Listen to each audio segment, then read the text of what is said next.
what is the grief opera and how did it come about?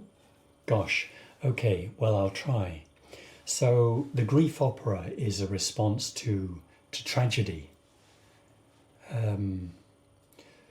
2 years ago, a little over 2 years ago, we had the most awful news that I think anybody could have, which is that we'd lost our younger son, that he'd died. And this news moved me, as you'd expect, into shock that was off the scale.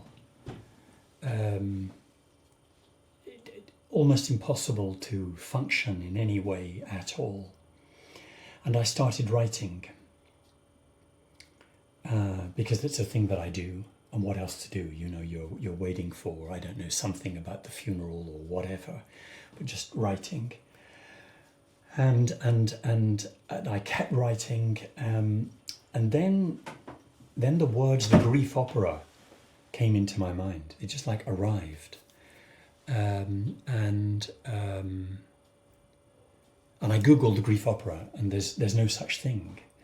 And then I called Vladimir Miller, who is a jazz band leader who I've done some shows with. We've performed together, poetry and piano and so on. And he said, well, grief is universal, and music is the most, fantastic way to reach emotions, to work with emotions. Mm.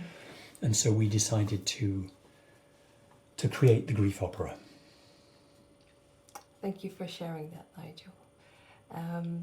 Like I've mentioned, it was an incredible experience for me, and I think you've created something that actually allows people to connect with feelings that most of the time we try and bury very deep. But actually you have been on a journey that allowed you to move through that, not only create something beautiful, but also